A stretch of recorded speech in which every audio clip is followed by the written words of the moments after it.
In this video we're just going to talk about the basics of Gypsy rhythm, Gypsy Jazz Pompe rhythm, which is a derivative of swing rhythm with a slight variation on technique. Okay, there's 5 things that you want to keep in mind here, and they are: 1, you want to keep an even tempo. You can't speed up or slow down. Now if you do anything, you could speed up if the band kind of speeds up a few notches, but you definitely do not want to start out in a certain tempo and then by the time you're almost done your tempo is almost a quarter or half gone. That would be horrible, and believe me, I've played with players that do that, probably unconsciously, but they do that nonetheless. Don't do it. Okay, the second thing is, I would like to say that if you've gone to the chord section and you learned a few basic chords, we will be doing chord voicings in another tutorial, which will have all the different voicings for the chord types based on the scale sources, and we'll do the inversions and we'll do them according to string set. So if you're looking for something detailed there, we'll get on to that at another time. But right now I would like to suggest that you use only 3-note chords, okay? Even if you have your hand in a position, let's say I'm playing that, that's a 6/9 chord. What if I only played this? The same thing with a minor. Here's an A minor 7, let's say. Well, why don't I just play the first 3 notes? The same thing for a D7 perhaps. Here's a D7 voicing. Now why don't I just play 3 notes? All you really do need to do is to play 3 notes, kind of like a Freddie Green kind of a thing.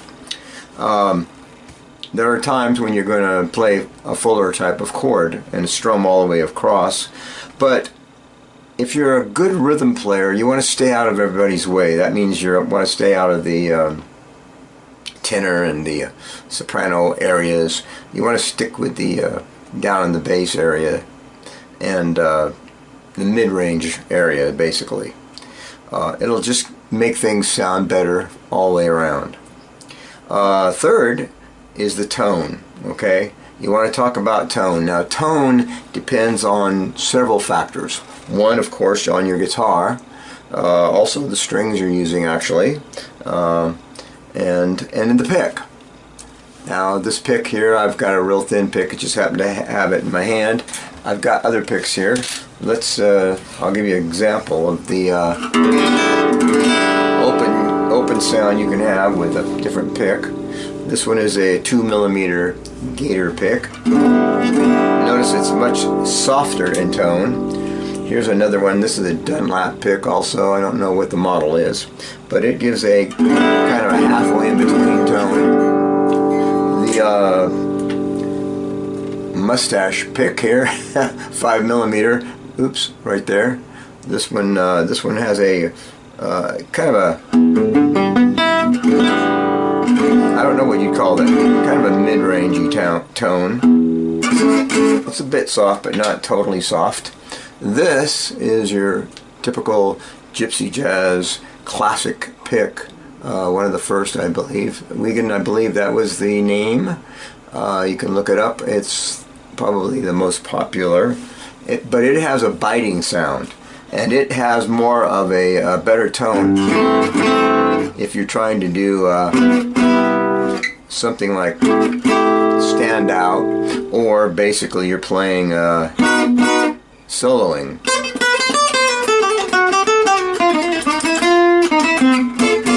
It's very loud. And again, I'm going to go back to this to demo the Gator Dunlap 2mm. So the tone depends on those factors, and also on how you attack the strings, how you strum. So in strumming, there's a couple of things, little techniques you can look forward to if you encounter players who are doing this. If not, I'll give you a little tip. This one right here, sometimes you can put the side of the pick and give a kind of a squishy sound. See if you can hear that. Perhaps not. I'm muting the strings there. I shouldn't do that. But if I use a regular chord like a,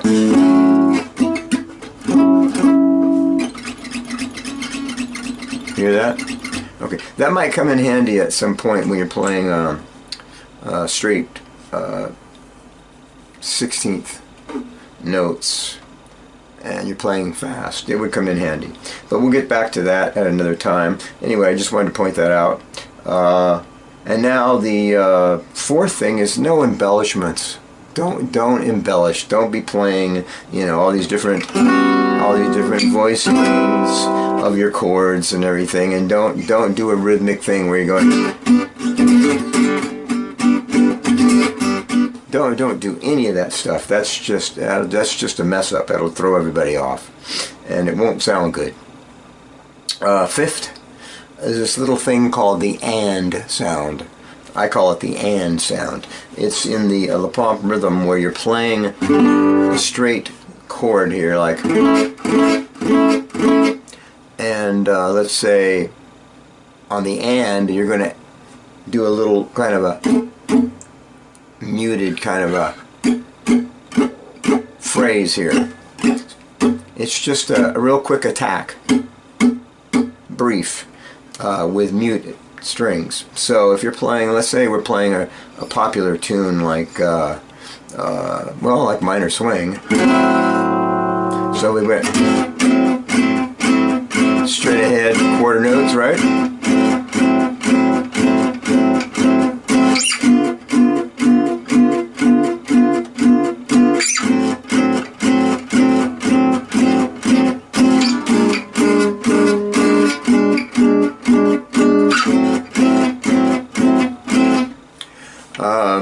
It sounded more like blues in minor. But anyway, the point here is that you could go.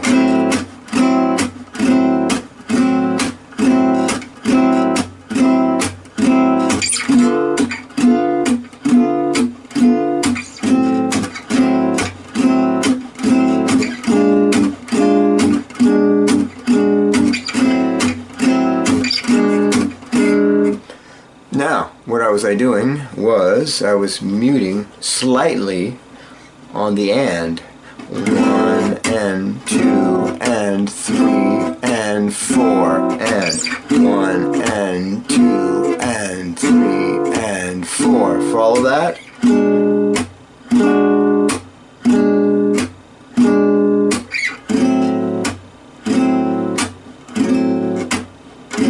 It's just a dead thud sound, if you want to call it that. One way of practicing this is do this. Just mute your strings and do that. And count. Go 1, 2, 3, 4, 1 and 2 and 3 and 4 and 1 and 2 and 3 and 4 and 1 and 2 and 3 and 4 and 1 and 2. You can pretty much hear what's going on there. I'd say work on it. It's one of the most difficult things to get down because you end up sounding like kind of like a, I don't know, I don't want to denigrate country music, but it ends up sounding like you're going, okay? But you don't really want to actually get that far into that muted sound. Okay, said enough about that. So the three basic types of rhythms in La Pompe here is the straight eighth note, or excuse me, straight quarter note rhythm. So let's say we had, now that's with the and. So let's play it without the and. I'm playing a G minor 6. Just for fun, let's use the song Blues in Minor, because we get to use the same chord shape, 3 notes. Okay, so the straight quarter note rhythm is the backbone of it all. And then when you add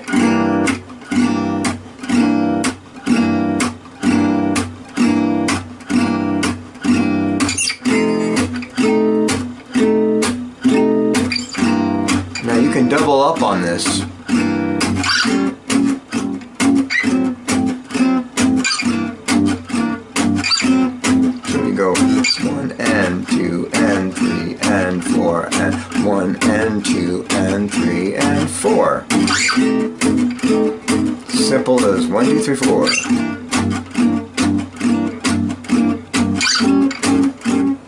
Now let's get back to the straight.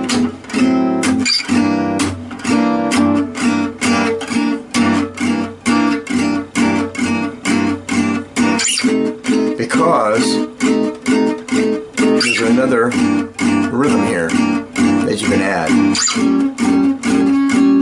And what that is the 1 and a 2 and a rhythm.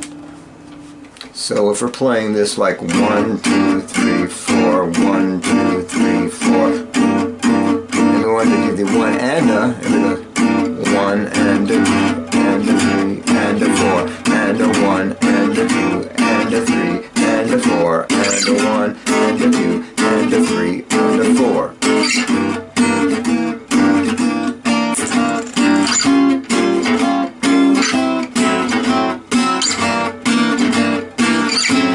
Okay, drop my pick there for a second. Let me grab another one here. Sorry about that. Okay, let's try a different song. Let's try like Django's Tiger in A. So if we had the straight rhythm, it'd be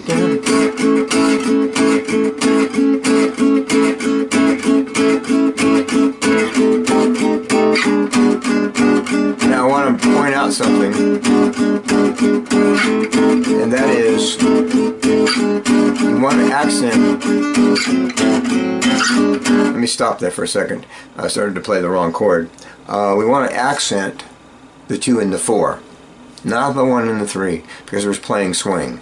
So if we're playing, think about it like this: 1 and 2 and 3 and 4 and 1, 2, 3, 4, 1, 2, 3, 4, 1, 2, 3, 4, 1, 2, 3, 4, 1, 2, 3, 4, 1, 2, 3, 4, 1, 2, 3, 4, 1, 2. Okay, here we go.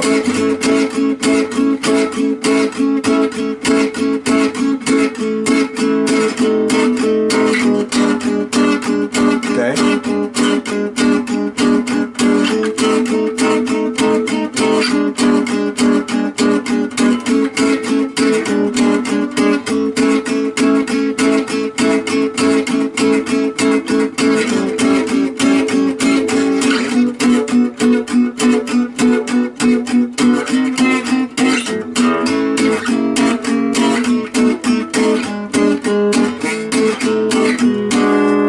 Stop there for a second because I got to point something out, and that is that when we're playing this, and I wasn't perfect on that, the stroke of the 1, 2, 3, 4, 1, 2, 3, 4 can sometimes sound like you're going 1 and, because of the number of drums you make. If you're changing it to eighth notes instead of quarter notes, 1, that's quarter notes, right? 1, 2, 3, 4, 1, 2, 3, 4. You have to count it like that. Now if you added this rhythm to that rhythm and go 1 and a 2 and a 3 and a 4, then if we had this,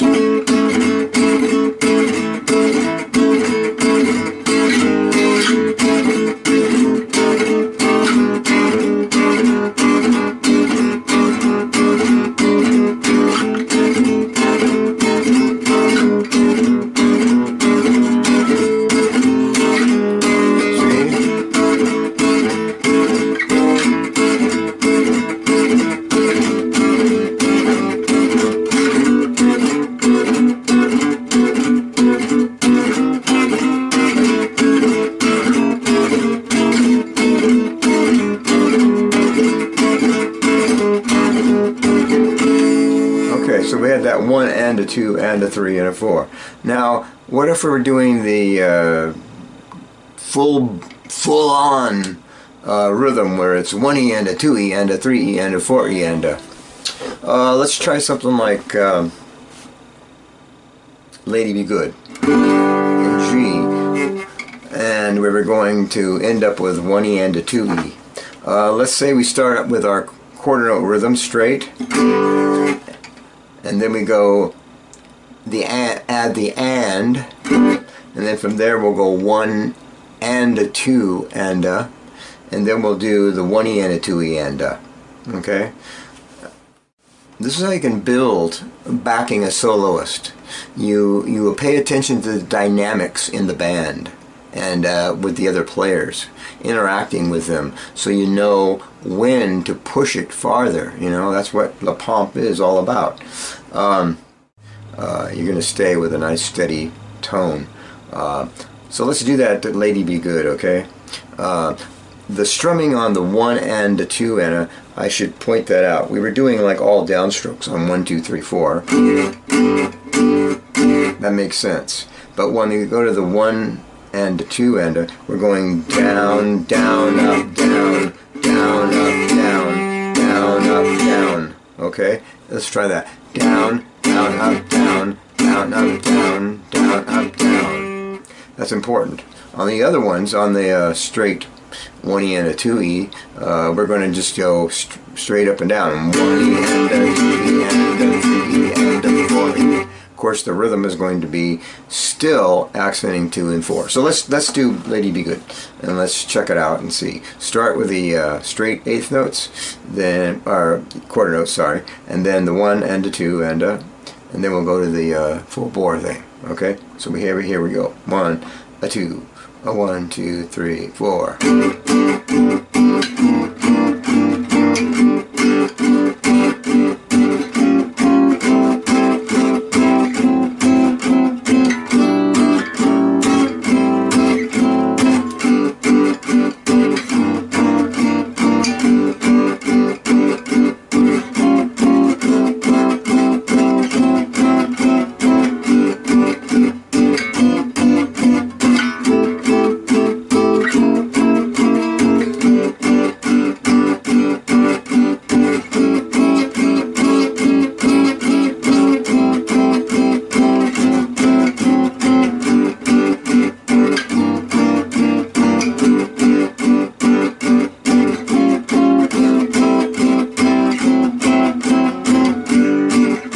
Let's go to the other one.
That was pretty long.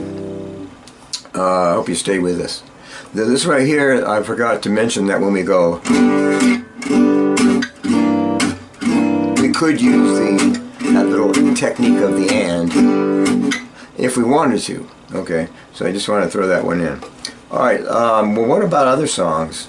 Let's say we're playing something like Nuage.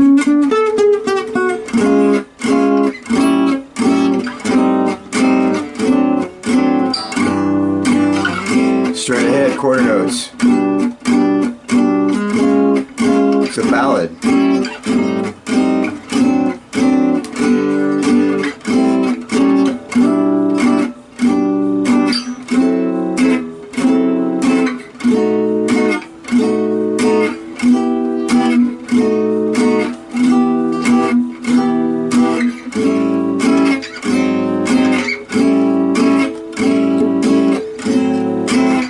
Simple is better.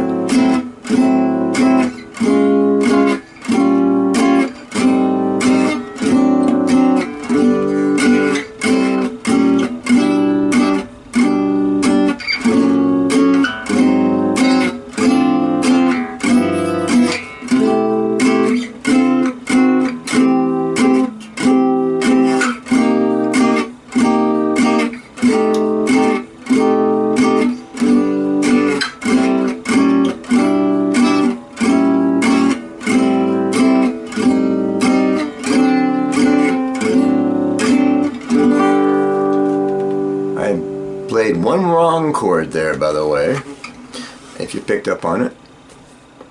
Don't email me and tell me I know. Okay, so let's do a quick review here. We want even tempo. We want to play 3-note chords. Check out our tone.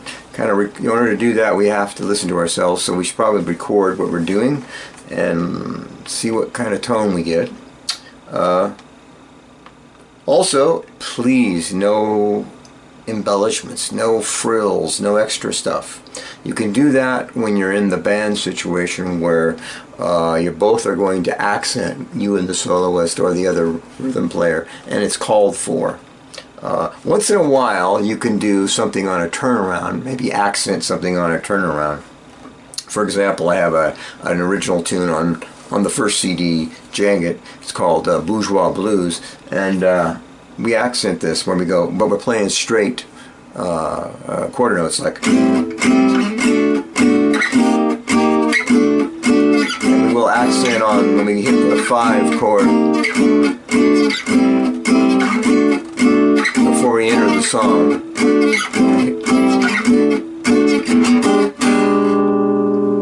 Okay, so that's an accent. We're accenting, we're embellishing there. That's proper because the song calls for it.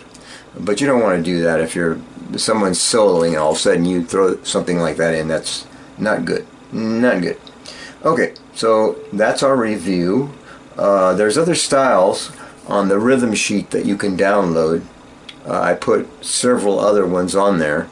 We're not going to go into that now because this is supposed to be a simple, basic tutorial on the Pompe rhythm and the swing style. So a swing style, always remember, has the accents on the 2 and the 4.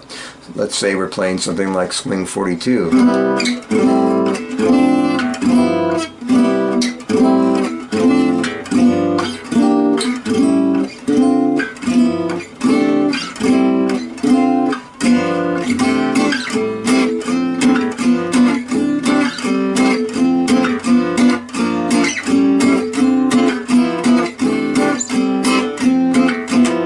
Okay, 1, 1, 1 and 2 and 3 and 4, and is basically the idea there. Okay, I think we have covered most of the basics here. So if you have any questions, please email me about it, and I'll do a different video for that particular question. All right.